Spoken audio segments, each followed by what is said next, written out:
Before I go all Moodle on you, let's go to the Science of Rock exhibit, and I'll tell you how it got Moodle-ized. Hey, here's your all-access backstage pass to the Science of Rock and Roll exhibit. Rock, it's a vehicle of social, political, and cultural change. It sold out stadiums and really late nights. An outlet of self-expression and freedom. It's personal, creative, and it's science. A lot of science mixed with technology, engineering, and mathematics. You'll begin the exhibit with the Art of Rock Gallery, and then work your way through phonographs to today's MP3 technology. Starting with the rock in 1950s, you'll see and hear changes in music technology and engineering, and the effects they have had both on rock and our society.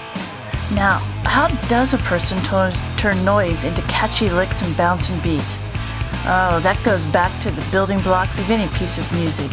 Tone, tempo, timbre, and the tools of rock shown in the Rock Instruments Gallery. Here you can play a few bars on the keyboards, and you'll learn how mathematics comes into play when it comes to a guitar's strings. Inside the Science of Sound Gallery, examine the anatomy of a speaker while checking out the inner workings of a mixing station and a fully decked out DJ booth. The next step is actual recording, where mixing and mastering toggle boards produces masterpieces. Finally, the Careers in Rock Gallery highlights the dozens, if not hundreds, of people who work hard to make sure that the band and record labels and fans are happy. The result? A concert experience to show the mind and soul expanding magic of rock and roll.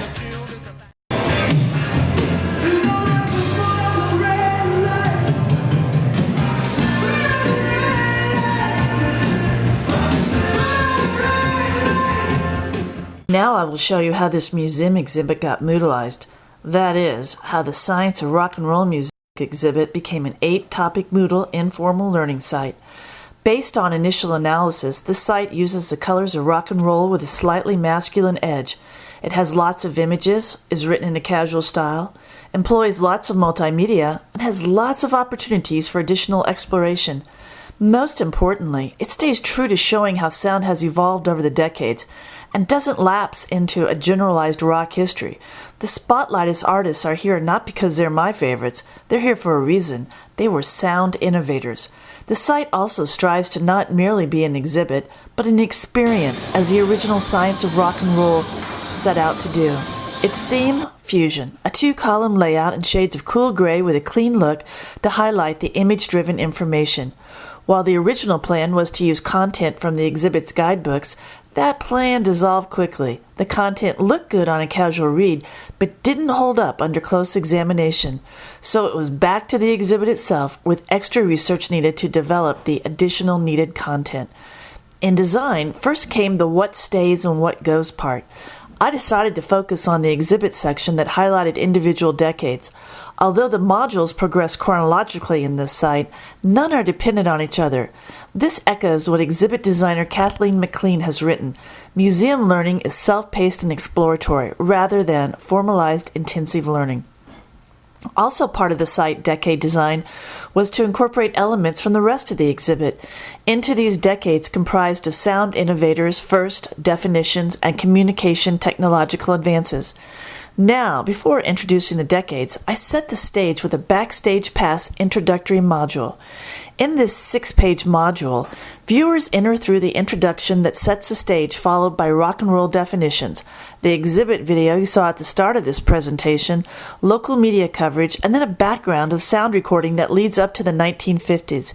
Included here is a multimedia Prezi that presents a history of the phrase rock and roll and the musical genres that fuse to present this style.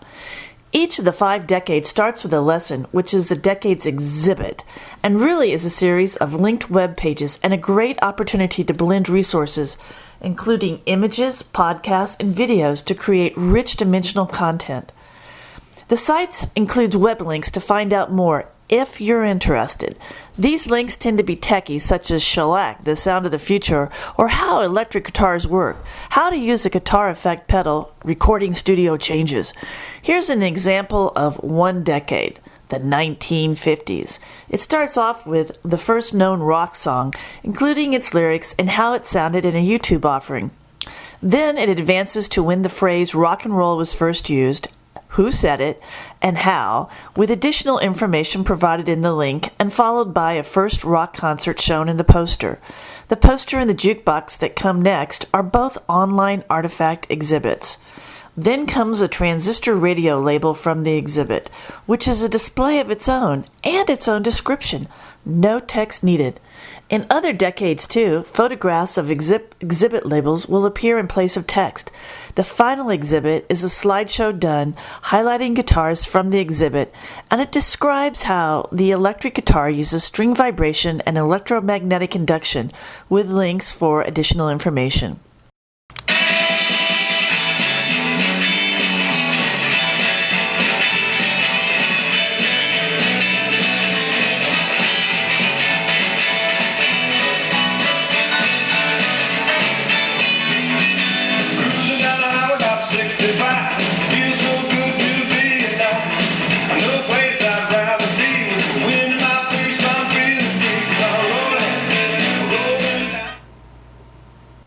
The timeline concludes this decade and each other decade.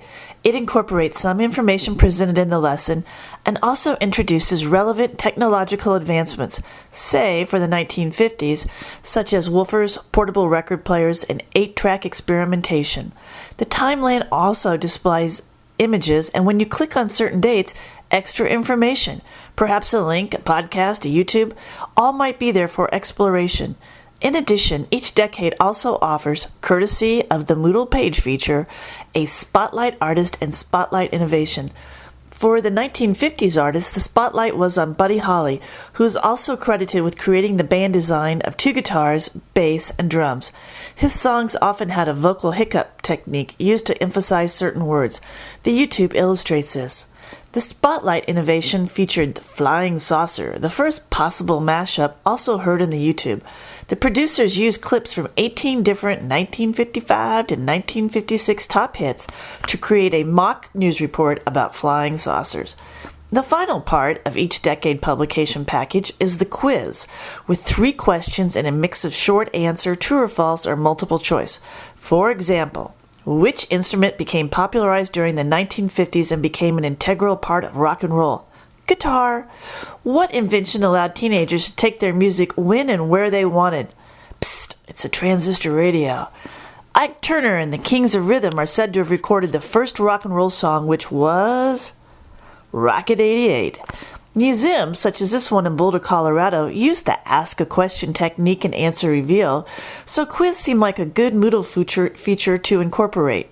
After the last decade is the Rock On module for that just a little bit extra. Here is the Moodle book tool used to accent Rolling Stone magazine articles about sound innovation. With a couple of text lines on the innovation, viewers are directed to read more by clicking the article and can watch a video of the mentioned artist. Also in Rock On is online karaoke and a database where viewers can share their own sound resources. While recognizing that a script and outline aids an organization, the assets in this project, primarily photographs, provided the framing and the site built from them. How many images?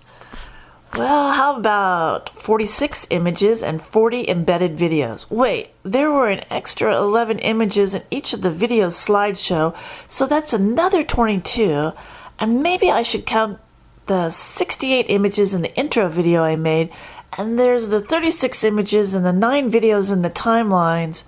Oops, the Prezi, that's right. It had 21 images and 8 videos, so that's a total of 193 images and 55 videos. Is Moodle only useful for academic coursework or training? Maybe not. The ability of Moodle's lesson feature to display information in easy-to-process chunks is what a museum exhibit is all about. And with museums focusing on attracting school populations, perhaps self-designed Moodle courses might be in their future. Thank you.